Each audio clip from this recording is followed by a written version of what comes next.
Hey everyone, and welcome back to the Movie Mates podcast. I am Matthew once again, joined by my wonderful co-host and best friend. Callum. Hey man, great to see you. So today we're wrapping up another series, an ongoing series on the channel, and by the title, of course, it's the Fast and the Furious films. So we're concluding our series now, this three-parter, and we'll be wrapping it up conclusively with our Fast 9 mini review, which we're going to see that tomorrow or when this video comes out. I don't know, but we're seeing it on the 5th of July, I think. So yeah, looking forward to that. But today I'll pass over to Cam to explain the two movies we're going to be talking about in the podcast. So off to you, mate. Yeah, it's been a while since Fast Nine's been out. I think it was the 24th it came out. So we're Yeah, this is pretty lagging behind for us for such a blockbuster, I though I know, think we're mate. both surprisingly excited about despite the slightly negative buzz, I think. Mhm. You know, this episode we're talking about Fast and Furious 7 and the Fate of the Furious. I never thought we'd get this far. You know, I was really resenting I mean, I like put together the schedule of what we're going to talk about based on new releases, and I just so desperately did not want to do this franchise because of what I'd heard about it. I thought it was so polar opposite to anything I would enjoy, and I've loved every second of it. I'll be honest, except for Too Fast, Too Furious. And these films are nowhere near as dumb as people say. I think the filming and the editing is sometimes a bit headache inducing, and the stunts are ridiculous. But in every other way, I think they're very competently made, and I think they're constant fun. So like I can't really say too many bad words about it because these are kind of they're almost parody films of the action genre. So I mean, you can't really criticize a parody for not being authentically good if it's meant to be sort of self-deprecating. Like I mean, Yeah. do I think maybe that's looking too far into it. Do you really think the Fast and the Furious films have that level of nuance? I don't quite know. Well, I do think they're self-aware, definitely, and becoming a bit more self-aware. And I think these movies do get a really hard time. I do think they've definitely got quality in there, and people forget like James Wan, who directed Fast and Furious 7, I believe. Like, it's not as if like he's a mug of a director that like like Yeah. people ask him to direct shit films. Like he's not like a Michael Bay where like makes famously dumb movies or anything. Like James Wan is a good filmmaker. Do you know what I mean? Like he's a talented guy, and I think it shows. And with that, like the films, I think you're right. I think they're very competently made. I think they're well put together. Although some scenes, if you look at any film scene, any action film scene, like they're not supposed to make sense. Like that's why you go to the movies to escape reality. So I think in that sense, the movies do a fair job. And I suppose before we break down the two movies we're going to be talking about today, if you haven't heard our little announcement in the previous mini review of Loki, obviously we're coming up to our 100th podcast episode. This being our 96th, I think. Hmm. So we're going to be doing like a little Q&A, sort of get to know us in a similar vibe to our 50th. So please be sure if you've got any questions, topic suggestions, anything like that, leave a comment in the comment section down below. We'll always be there to reply. And yeah, we do appreciate like you guys sort of saying about the camera quality as well, because we're aware like it's not the level we want it to be at. Mine specifically, I'm talking about here because I know um Mine's mine's not not the great, best either. Let's be honest. but it's not at a level we want it at. So similar to back in the day when we shared a mic, we're gonna be we're gonna be upgrading Constantly the evolving. technology. We're gonna be upgrading the technology and hopefully getting some better webcams too. Yeah. So yeah, we're gonna sort that out. I mean, Hopefully I, the I audio was is okay wondering, though. Matthew, like, we've obviously been doing the podcast over Zoom probably for, over half of the channel's lifetime. Hmm. So I was just wondering, how do you feel about Zoom as opposed to in person? Because I think at the start there was a very awkward adjustment period where I think we were both, stumbling over each other's words, which I mean, there's a bit of a share of that still, but I think it's significantly reduced. Do you find recording over Zoom now better?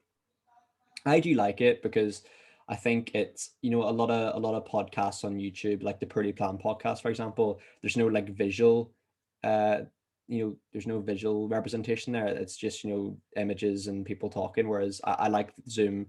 it's handy. You know, it's you know, I like the way it cuts whenever, you know, someone else is talking. It's still not perfect. You know, don't get me wrong. Like the editing is still not perfect, and you know, I have to take responsibility for that. My editing's still not there yet, but I think over the channel, like we are trying to improve like production of it as well, and hopefully with the 100th episode or whatever, we can do like an in-person one or whatever. But I do like Zoom. I think it works really well. Even if like one day like we can't meet up or whatever, it's still good to like, okay, we can't meet up, we could do it over Zoom then. Do you know what I mean? Hmm. Plus, if another Yeah. lockdown happens, it's handy as well.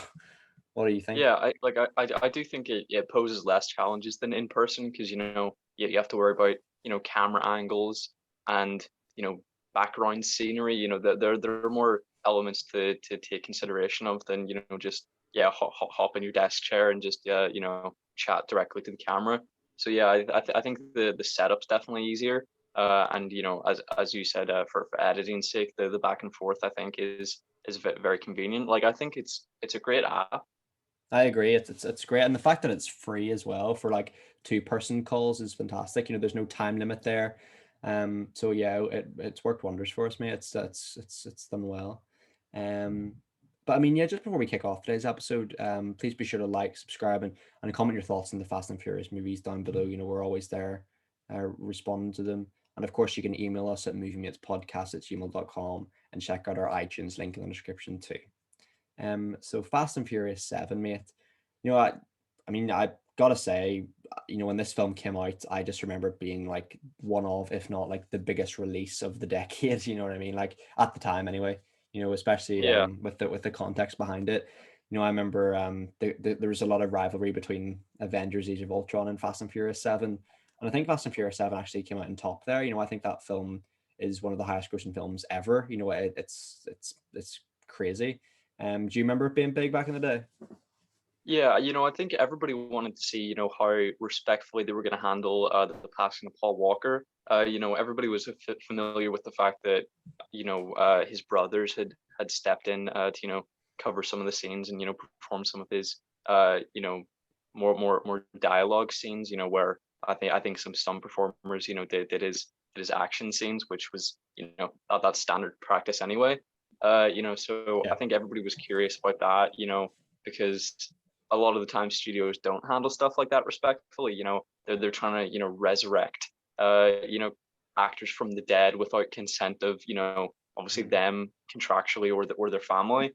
But here they had the full support of the Walker family, and they're still discussing now whether they want to physically bring him back through CGI again, which it's the choice of the family. But they say that's what Paul Walker would want for his character to continue on, but it's pretty unprecedented. Yeah, usually with that kind of technology, it would just be used for just a cameo appearance. You know, we sort of, or at least a very brief appearance rather than sort of a main character. So it would be a difficult thing to pull off, both respectfully but also practically. I think. And with this film, I think one of the main talking points is, of course, that sort of Paul Walker tribute towards the end, and I do think that will be a big part of our discussion later on when we get there. But I did feel a little bit sort of sad, just thinking that like that guy passed away so young, and like this is. I don't know. You just watch the film and you get attached to the character. Like I can't believe I'm saying this because it's Fast and Furious, but like you do get attached to some of the characters. Do you know what I mean? Like it's not, no matter the quality of the movie, like you can't help feeling certain things. You know what I mean? So I think Yeah, and there's loads of interviews out there with the cast. You know, Vin Diesel especially.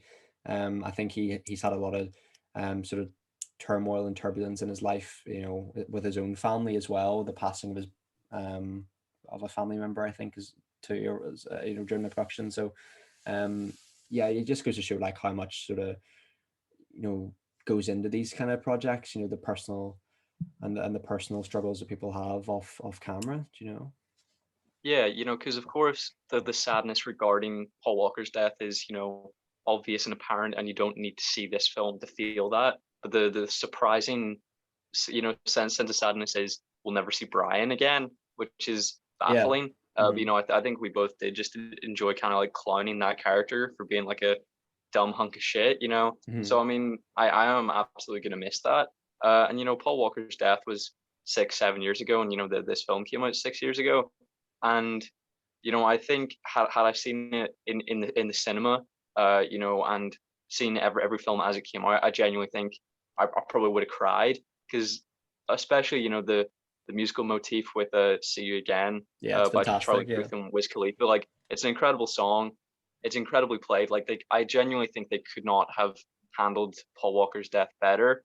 And you know, I think, you know, I'm just a bit robotic, but you know, I fully recognized how, you know, tragic the display Yeah. on screen was. You know, but I think had I seen it in the cinema with the context of, you know, building up to this Yeah, franchise and it definitely. being, Yeah. you know, around the time, I think the only reason it didn't physically affect me is because I had seen the scene before, Yeah. not in the context of watching the film. Yeah, it's mad because like I would say that song and that scene is probably one of the more that's probably one of the most famous movie scenes in the last 20 years. Do you know what I mean? Like it seems like everyone's if you haven't seen the film, you've seen that scene. And with that song, See You Again, you know, it's a fantastic tune and it's probably one of the biggest songs as well in the last 20 years. Like that, you know, it's and for obvious reason, you know, it's fantastic. And you know, from you know, filmmaking perspective, obviously, you know, we mentioned it's directed by James Wan. This movie makes the decision to have the villain of the piece be the brother of the villain from the previous film. You know, with Jason Statham as Deckard Shaw, and that's just a masterstroke because I love Jason Statham and the back and forth he has with the cast members, especially actually in the Fate of the Furious. But here it's very very very good. I mean, you know, you say he's the villain of the film, but they present the main villain as Yeah, Jimon Honsu's character, yeah, whatever his name was, and like what an absolute waste. You know, he was clearly on set for like 3 days.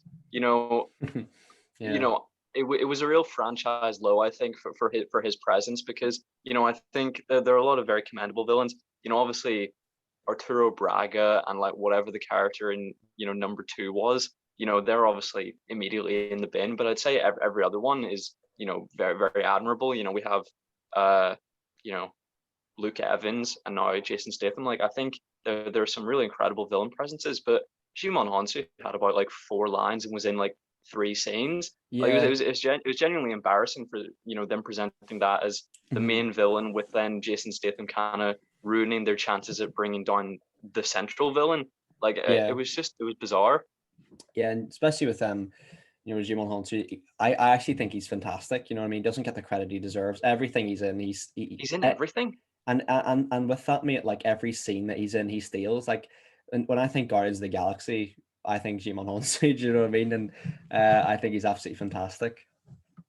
Yeah, and then he's in Aquaman and Shazam. Like he was good enough. He was cast twice in the same universe within 1 year. You know, Yeah, they just needed more of I Jimon know. Honsu. You know, this film I think is a lot of fun, and then obviously brings the, you know, the tragic drama at the end. You know, but when it comes to filmmaking competence, you know, the camera never stays still, and characters who are completely stationary warrant like a spinning shot, and I was just, you know, I needed to pop paracetamol after, honestly.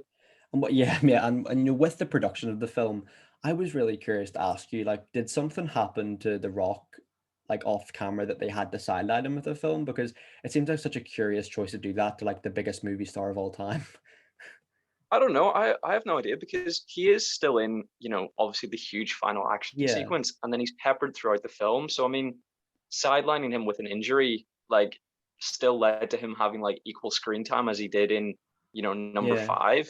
You know, Maybe he so we was just still sick see of a lot action of him, but scenes or he's just something. I don't always know. in a hospital bed. Like, so yeah, I honestly have no idea. Yeah, I love how he had all his military gear with him, in the hospital at the end. He's always prepared, isn't he? Busts out of the Yeah, cast with the a cat. bicep flex. Yeah. Have you ever seen the KSI interview with The Rock for this film? I didn't know it was for this film. I feel like I have seen it. Yeah, it's actually good. Like The Rock is such a great personality. I really enjoy. I think he's you know I think he might go for president one day. Like I think he's that level of fame now. Like I don't know if he'd be good, but I certainly think he could get a lot of votes.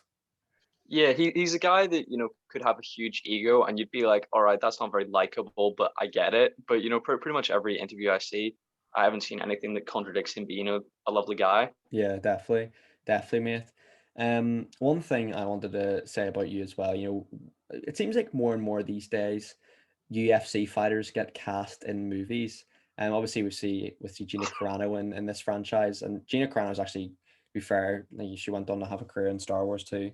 Yeah, And in The Mandalorian, I think she gives genuinely a very likable performance. and then of course you've got GSP in the Captain America films and too. Yeah. Here, Ronda Rousey, probably not the best UFC performance we've seen. Maybe the, Not gonna lie, one of the worst acting performances I've ever seen. yeah, it's not great. It's not great. I didn't even think her But I action mean, scene was but I mean, that good either. she's just not an actor. Like, that's like me going onto a set and someone saying you're a bad actor. Like, I Yeah, know, that's not her forte. Yeah, yeah, it's just not. I'm not one to go and criticize her UFC performance because I've never seen it and don't know enough about the sport to criticize it.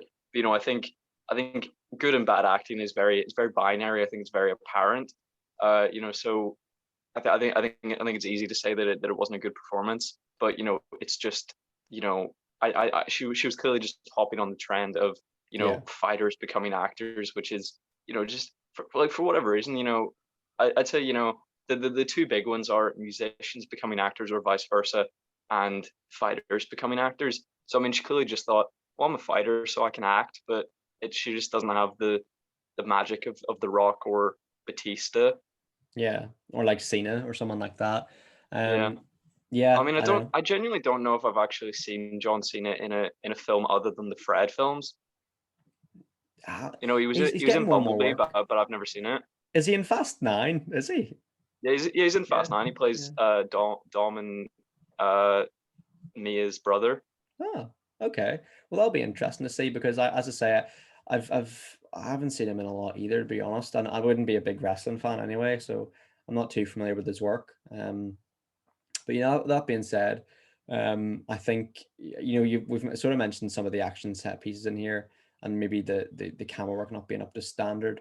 I think this film probably out of all the films probably has the best stunt. I say stunt; it's not obviously practical, but with the cars crashing through the skyscrapers and stuff. I think although it makes no sense, I think it's a really good visual spectacle nonetheless. Yeah, I did watch this movie about 3 weeks ago. So whenever you said, yeah, the big stunt of the film, and I didn't have notes on it, I was just like, shit. Yeah, it's just a What's little he talking moment to be about? But yeah, fair. that is absolutely memorable. It looks fantastic. Yeah, it's one that obviously the physics are not up to standard. Which is what you would expect from this film. But it looks like it could happen. Like it doesn't look like that's a CGI car and it's Yeah, crashing into exactly. this Yeah. fake building. Like it feels, you know if it feels like it could exist, Yeah, even if the exactly. physics are off, Hmm. a little bit, but which is it's a lot more to be said than most other stunts in the franchise past number five. This film, we see the return of Lucas Black. The post credit scene of Yeah. last film showed that Deckard Shaw was responsible for the death of Han, and then we see in this film Dom go to Tokyo to identify the body.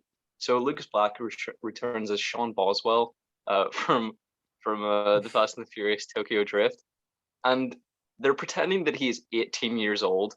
He was already in Tokyo Drift. He was probably, I think, 24, 25, but he looked 40. Now, he's he's probably like in his early 30s, and he's pretending to be 18. But the main problem was that they put two scenes back to back. They put the Yeah. actual, like they didn't reshoot it. They put the actual scene from Tokyo Drift back to back with this new scene Bizarre. that are like, you know, 11 years apart or something. They put them back to back with a guy who already looked way too old to be 18. Now 11 years later, so 11 years have passed in a 5 minute street race, and like I don't get it. I just couldn't believe it. I've Yeah. actually made a note. They were 9 years apart, but I was just It's baffled. bizarre. I can't believe that made it into the final cut. Like it's like Like having it's they crazy. It's like digitally recreated Paul Walker, and obviously the context of that was necessary. But also, if you're gonna put 9 years apart scenes back to back, you can do a little bit of a digital touch up. Like mate. they, they Honestly, have these films seem to have infinite money, so I feel like they could have done, a 9-year facelift on them. honestly, mate. Like it's like having sort of like an Xbox 360 cutscene in the middle of like an Xbox Series X game or something. Like that's what it's like. It's crazy. Like even the film grain, the quality looks different. I don't know. Like yeah, it's a bizarre choice, mate. It's like schoolboy editing or something. Like it's like cramming something. It's like cramming in like your homework or something. Like they needed the run time, so just replay the scene and stuff. It's bizarre, bizarre. Like, because I think if they had even attempted CGI, you would have been like, well, at least they tried. But here you're like, Yeah, this is embarrassing. yeah, You agreed. know, Lucas Black is clearly, 60 years old. Hmm. Yeah, I mean, I think it was nice to see him back, nonetheless, but and just maybe not in the right circumstance, given that I think he just I don't know what the retcon. I don't know whose idea it was to retcon Tokyo Drift and stuff like that. I don't know. Bizarre choice, mate. Bizarre choice. Yeah, they clearly just wanted, increased interconnectivity, between Han, and his position of being in Dom's team and then in Tokyo, with Sean. But I think they could have done it in a way that didn't feel as forced. Yeah, You know, definitely. especially with the fact that we know that uh, we know that Jason Statham is very he's sort of a very blokey persona, and the character of Deckard Shaw is very prim and polished British gentleman, and then he's just driving this like piece of shit like white uh you know ugly ass car, and then crashes that into Han, and I'm like, he'd at least have been in an Aston Martin. Or a Range Rover or something. Yeah, that's not his style. Yeah, I mean, I know. And I thought on the subject of Deckard, it was really lovely of him to give Dom a quick phone call before the bomb exploded in his face. That's a classic motif of films I absolutely cannot stand. I know it's like for dramatic effect, but I hate the villain warning a hero of a bomb or something like that. It's shit.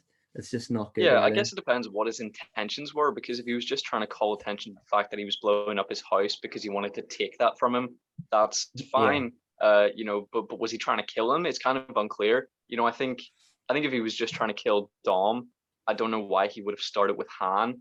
Like you Yeah. would think if you want Yeah. to kill anyone in person, it would be the guy that you feel has wronged you the most.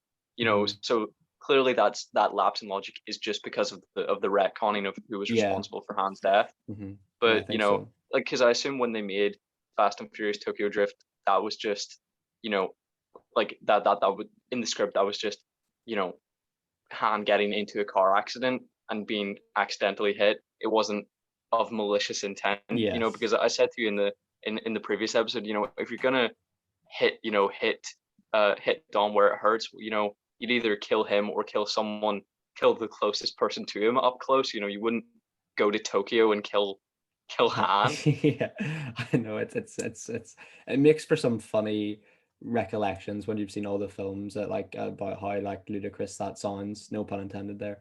But yeah, like yeah, I still love I still love it, mate. I still love the corniness of the films, I can't deny it. Um Yeah, and when you're a criminal on the run, you wouldn't think you'd have much time or money to do like as much sort of globe trotting as he does. Because he's he's quite the constantly traveler. catching up to where they're going, and they're being like private jetted in to these dangerous missions, and he's just Yeah. rocking up with his like heavy armory, and Yeah, he's I he's just know. somehow evading capture. I know. Within this film, they're once again tasked with taking down a villain, but in this time, instead of being recruited by The Rock, they're being recruited by Mr. Nobody, played by Kurt Russell. And I think Dom initially is sort of dubious about it, and he suggests that his team aren't killers. And I'm just wondering if he remembers killing all the police officers in Rio. I was about to say Dom's definitely killed about 50 people inadvertently, whatever. Debris falling in cars. Rio de Janeiro is a perfect example there. Yeah, like that was the one line. I was like, "Come on, Dom. Like, I like you, mate, but you've killed before, mate. You definitely have. Like, dear knows how many times your record's been, you know, um, been wiped clean, so to speak. You know what I mean? Um, but yeah, I mean, but with that said, mate, I don't actually don't have much more notes left on the film. Anything from yourself? I just have one final thing. You know, of course, we find out near the end of the film that Letty leaves Dom earlier in the film, but comes back to him by the end, and it's revealed that they had actually gotten married. You know, just before she was supposedly killed in the Fast and the Furious, or no, Yeah, Fast and fast, Furious. fast. It's called.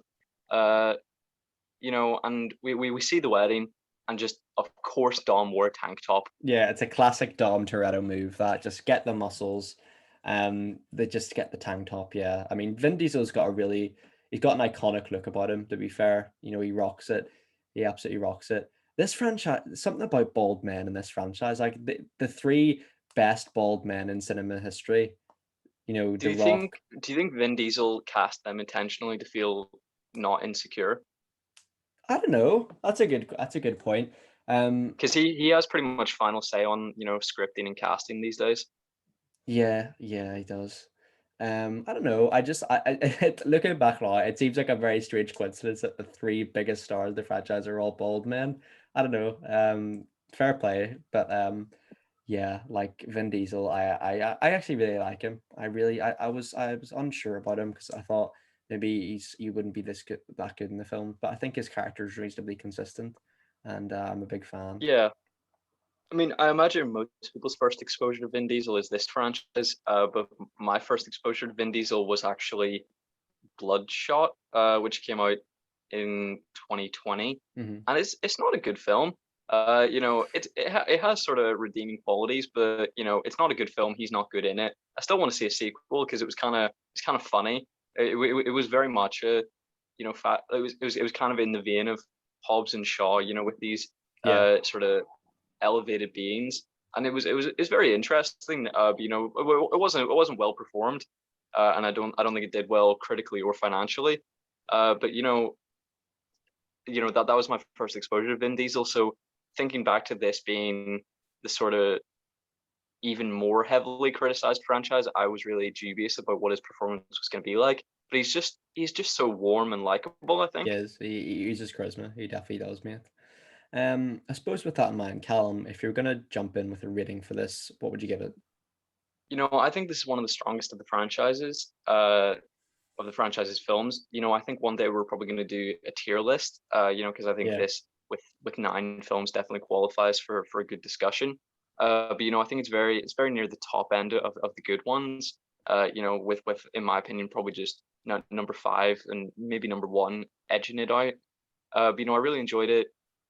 Paul Walker's death was handled incredibly respectfully, and they created, there's the idea of like the perfect scene, and sometimes you can save a bad film with one incredible scene, and I think that this isn't a bad film that needed to be saved, but that one scene in isolation you could show to anyone, and it's incredibly powerful. Mhm. So I would rate the film very highly. Probably not in comparison to the rest of cinema, but definitely in comparison to the other films. I'd give it an 8 out of 10. Yeah, I think I do think it's a very strong addition to the franchise. Like you said, the Paul Walker stuff speaks for itself. It's handled really, really well. I think it's probably, in that circumstance, I don't think they could have handled it any better. Really, I think it was really well done. The film, obviously, Jason Statham and The Rock have a great dynamic here, and it's just this is where the franchise sort of goes up a level in terms of really going into that sort of James Bond style stuff. So yeah, I probably have to give an 8 as well, actually, to be honest with you. I'm gonna copy your answer and say yeah, it's an 8. So it's still some silly moments, but I think it's probably the most iconic film of the franchise, I think, as long as the first one, which is always good. The next film and the final film we're going to be talking about today is the eighth one in the franchise, The Fate of the Furious, which we've been maybe critical of the previous titles in the franchise, but I think The Fate of the Furious is actually not a bad one. It's Um, pretty I strong. don't think they go for the F8. I think they do just go for the actual word instead. Um, but with that in Oh mind, yeah, like I was like, "Well, what are you talking about?" And thankfully, no, I don't yeah, believe they pull a Fant Four stick. yeah, unfortunately. With that man, this film, when I was doing a bit of research on it today, Um, I'd found out released in 2017, and in my head, I thought it was like much more recent than that. Like 2017 feels like forever when you think of like Thor Ragnarok, and during then as well, and like Wonder Woman and Logan. Like it seems like that film was in like a different ballpark in terms of like I thought it was like 2019 or something. Yeah, I So definitely agree, and it was just because the Rock wanted to push through and expedite his spin-off film, which apparently was much to the frustration of Vin Diesel. So uh we were meant to be getting F9 in 2019, so it would have bridged the gap a lot more naturally. But yeah, it has been 4 years, and it certainly doesn't feel like that. yeah, with that in mind, mate, like what's your overall thoughts on the film, mate? If you want to open up the floor. I don't think it's great.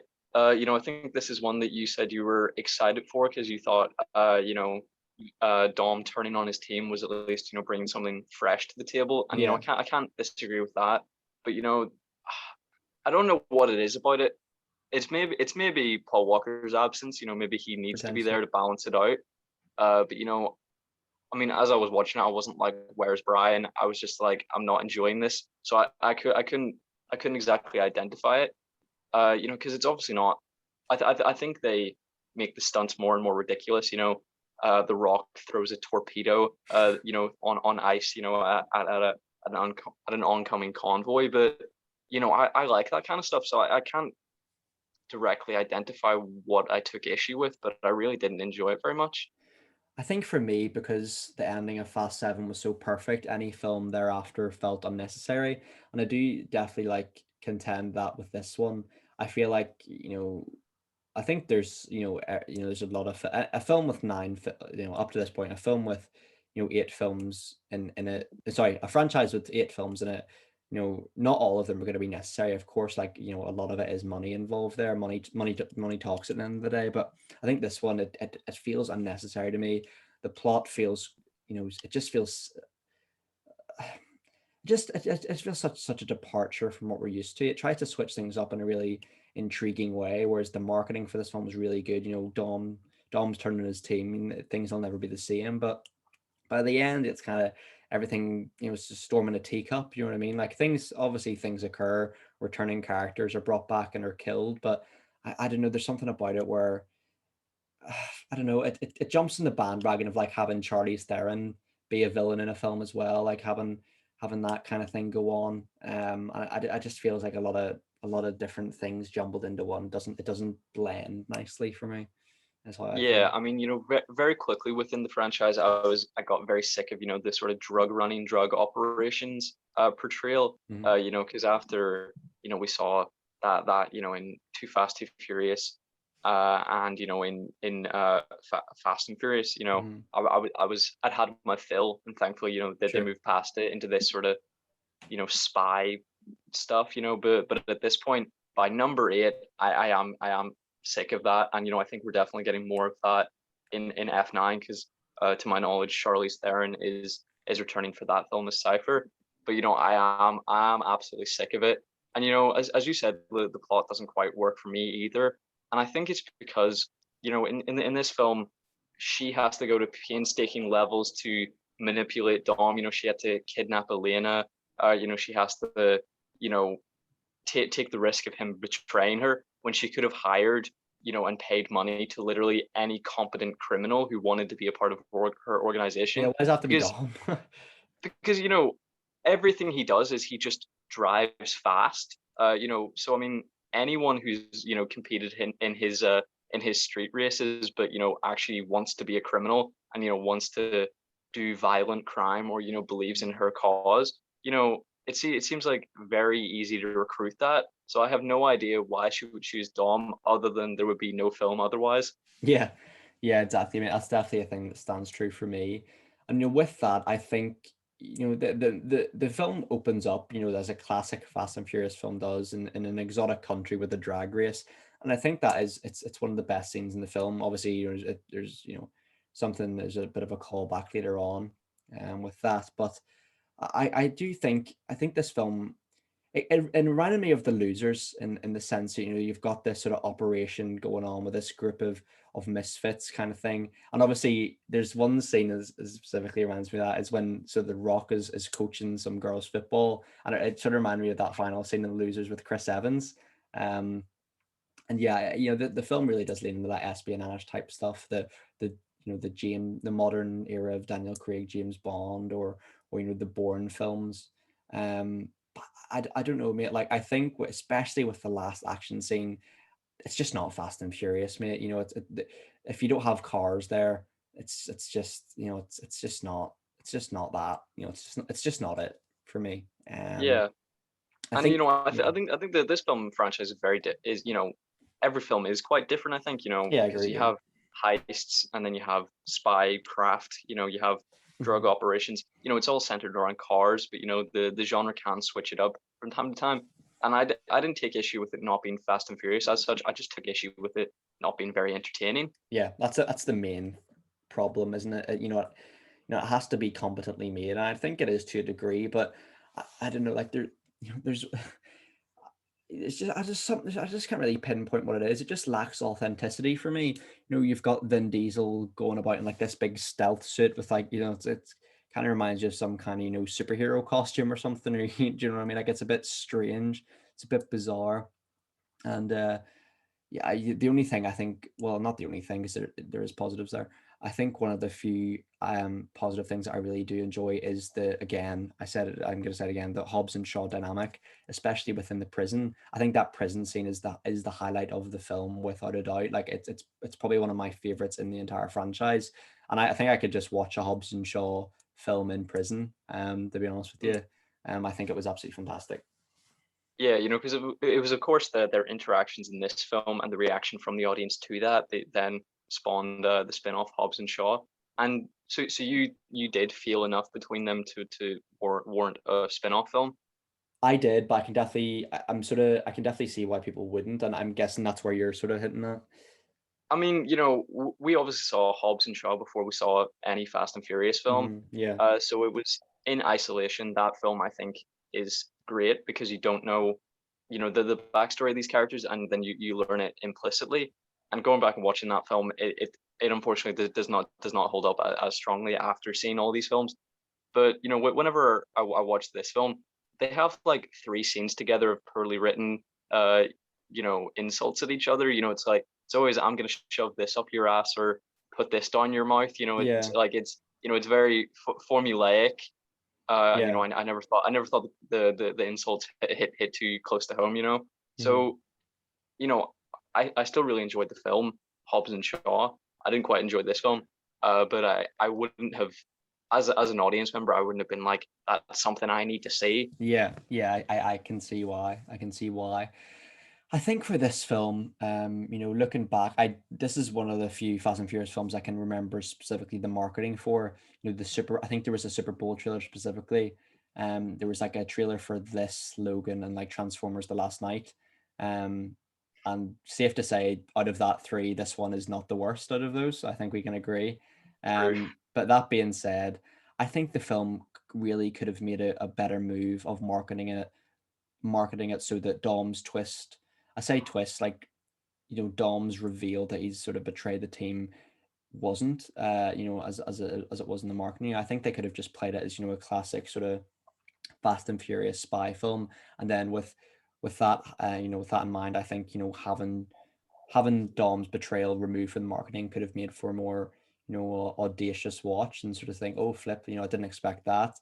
But then the film just absolutely fucks it by, having Cypher pull Dom for a chat earlier on. I say that as if it's like Love Island or something, Love like pull Island. him for a chat or something. Like, like Cypher just, pulls Dom for a chat and then shows him something. I think if the film just cuts that scene out and just has Dom like just ram his car into whoever it is in this film, like it just makes for a bit more of a surprise rather than you go in knowing that something's not right here. I don't know if you felt the same. I just felt like they squandered the surprise there that could have really boosted the film on for me. Yeah, because somehow I also had seen the trailer when it came out a few years ago. Despite not seeing any of the previous films, I assume it was just on TV or something. Yeah. But yeah, my interpretation of what they were presenting was that he was under some kind of tech related mind control That's what for, I was thinking. Yeah, she'd maybe put a chip in his brain or something. But yeah, I think you do lose the surprise by thinking what did she show him on screen, and then going probably a secret kid. Let's be honest. I think it was about a 50-50 chance. Like, what could she possibly be showing him? The only thing he cares about is family. So I mean, it's going to be some family member. I mean, I don't even know why he believed her. Like, if someone said, "Oh, Callum, here's your kid. He's gonna die if you don't help me like commit all these crimes," I'd go like, like I don't know if that's my kid. I yeah, presume she showed him Elena as well, which yeah. not only added authenticity to being his child, but also that's probably motivation enough. But I think removing his turn from the trailers definitely possible. You just show, obviously he doesn't have that many scenes with the team. But if you showed a lot from the first act of him with the team, and then Agreed. just overlaid him talking about family or some shit, over scenes of most of the team together. Like, I think you could easily piece that together. Absolutely. And with that in mind, hear me. Like, if I'm looking on the actual like, statistics on the of the finances of this film, the film grossed over 1.2 billion, and what at the time was the highest, opening weekend ever, which is crazy. Like that, I don't remember that film being this big at all. Like it's fast when I think of Fast and Furious films, it's the seventh one that I think of being the biggest financial success. But this one is you know is obviously incredible. Did incredibly well at the box Yeah, office, until it was beaten by Infinity War, opening weekend wise. But yeah, it still grossed a lot of money. 541 million in opening weekend is more than some films get in their entire release. I So know. I mean, it is genuinely surprising because I'd say there's a lot more people that actively dislike this franchise than yes, would yeah, willingly pay to see it. I think we're probably going to see a big decline with F9 because I think people are not enjoying it for whatever reason. I mean, we'll find out tomorrow, I guess. yeah. But I'm still looking forward to it despite this film not. I mean, I wouldn't say it didn't live up to my expectations because I didn't have expectations. I just knew I enjoyed the previous ones and wanted to enjoy this too. But it just didn't quite get there for me. Yeah, mate. And I suppose, have you got anything else to say, mate, in the film? Nothing else for me on that. Well, bud, if you're gonna give it a rating out of 10, what would you give it? Well, I think it is. It's got to be rated higher than Too Fast, Too Furious, and Fast and Furious. But I do think it pretty much pales in comparison to the rest of them. I don't quite remember what I rated the rest of them, but I'd say again, I can't be saying that this is in regards to film history because then the likes of Too Fast, Too Furious would have got like a 3 out of 10, where I probably give it like a 6, or a 5 or something. So I'd probably give this film a 6/6.5. Yeah. Sorry, I was daydreaming there. Yeah, 6 to 6.5. So I think absolutely fair. I think some of the things you said there about the film and stuff, and maybe I think just maybe the film is just. I think the potential is definitely there. I think there's a lot of great ideas. Especially the autonomous cars and stuff like that could make for some good action scenes. But then they just fuck it by just having Dom in some sort of superhero costume. It's weird.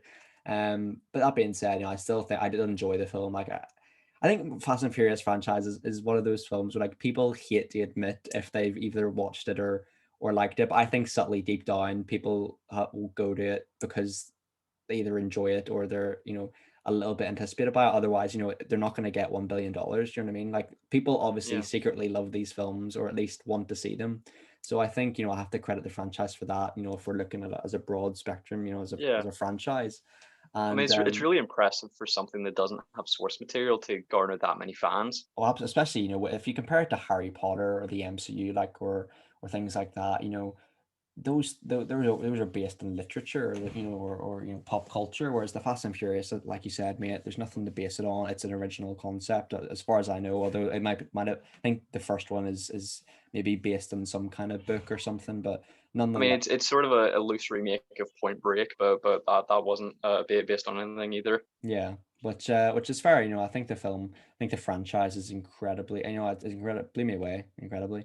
So for this film, I would say it rounds out at about, a 7, a 7.5. It's I don't think it's the worst in the franchise, because I think it does enough sort of new, and enough it takes enough risks that I can respect it. Yeah, Um, we did forget to mention that, recently we've been talking a lot in regards to Baron Zemo and Loki, where you redeem a villain to the point where, they're mm, just considered within the universe like a lovable scamp. yeah, And they do that here with Jason Statham. And it's just baffling because, but by the end, Dom is, welcoming him to like his family cookout after he murdered one of his best friends. yeah. It's like I don't think saving Family your baby cookout. balances out killing one of your best friends. Mate, I wouldn't, if someone had murdered you, I wouldn't invite them round to the family barbecue with your kid and stuff. Would you, if it were me? Well, because Dom clearly has no qualms like murdering people. He's murdered so many people who did so much less. So, I don't think he has that much integrity that he'd be like, oh well, he saved my son, so now he's part of the family. You'd go, cool, that's great. He's redeemed some of his other actions, but I'll kill him. Yeah, yeah, yeah.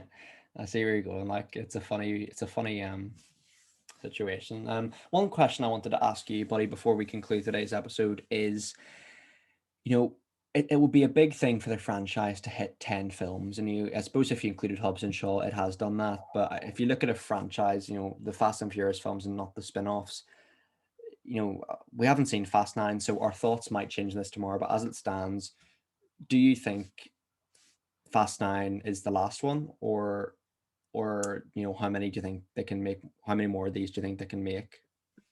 Well, the current plan is for them to make 11 films, with 10 and 11 being like a two-parter kind of thing. Okay. Uh, I think with the numbers they're making, despite the quality, even if they make three dog shit films, they'll do huge numbers. So I don't think finances is anything they need to worry about.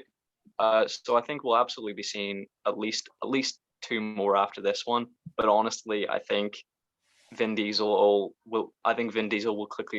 will quickly realize he's not going to get any other acting roles, especially ones that will make him this much money or give him this much creative freedom. Because I mean, he's in the Chronicles of Riddick films, he's in the Triple X films, he's in these films, and then he had Bloodshot, which is never going to get a sequel. So I really don't.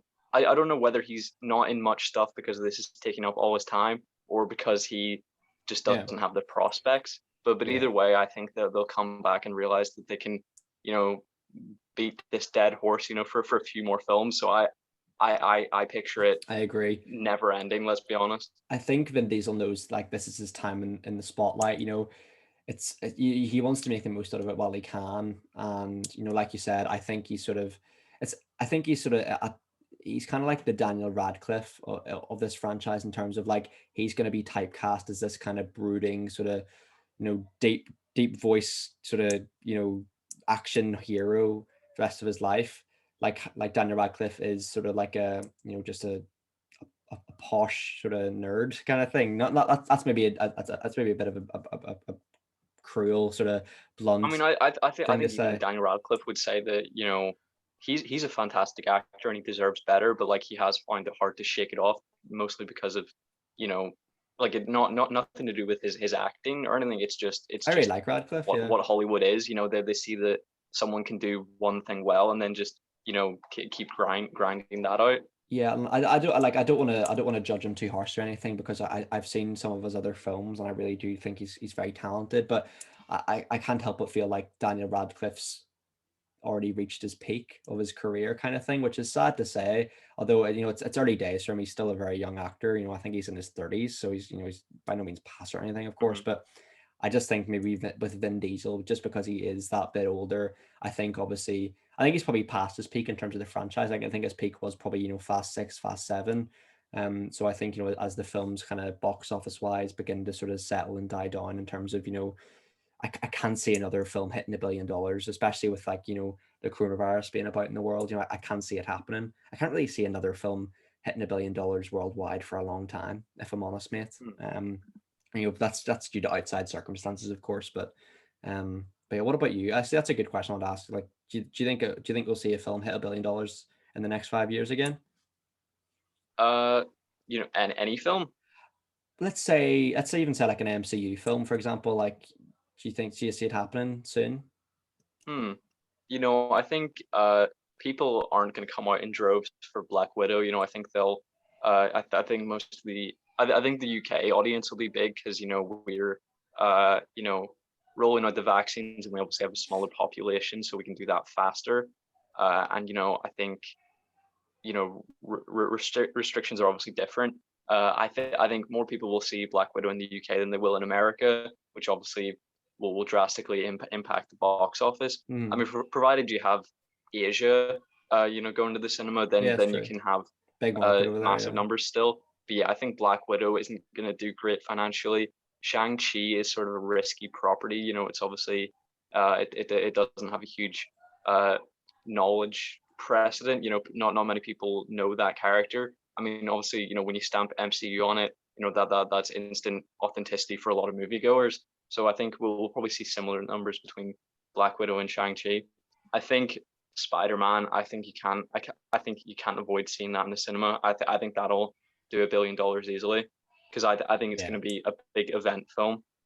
Yeah, yeah, I think I'd have to agree. I think the weakest out of the slate is probably like the Eternals, to be honest. But that being For said, like genuinely forgot that one. yeah, Because I was trying to list before they were coming out this year, and I was like, can't even remember it. yeah. Well, mate, you know what? I think when you look back at the Fast and Furious films, I think a comparison could be made as like as they've went on. I think the quality's been reasonably consistent generally.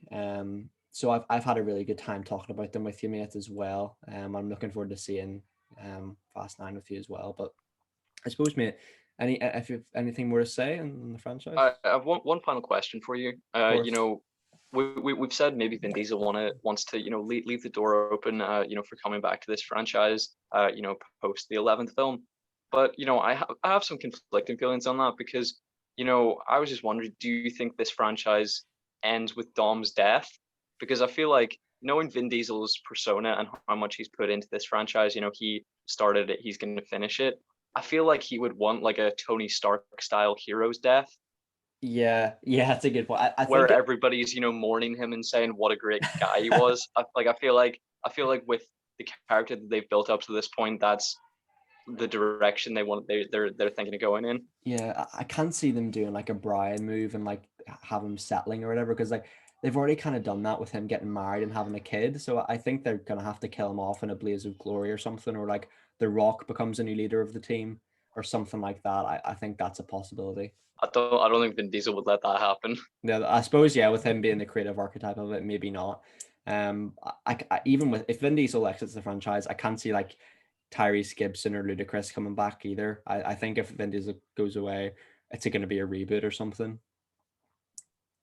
Yeah, I think so too. Like I think pretty much, yeah, unless it's like complete spin-offs with new characters, which they're talking about maybe a female spin-off and then probably further Hobbs and Shaw films. I think the Fast and Furious core franchise as it is will die with his character. I think whether that does happen in number 11 or whether they extend it a little bit because the numbers are doing well and their careers maybe aren't taking off. I think regardless, whatever the last film is, I think it'll end Yeah, with his death and then it will die with him. agreed, mate. With that in mind, mate, thank you very much for your time today. I appreciate it. Thank you. Thank you very much, everyone who's watched the episode. You can check out our other Fast and Furious reviews in our Fast and Furious playlist.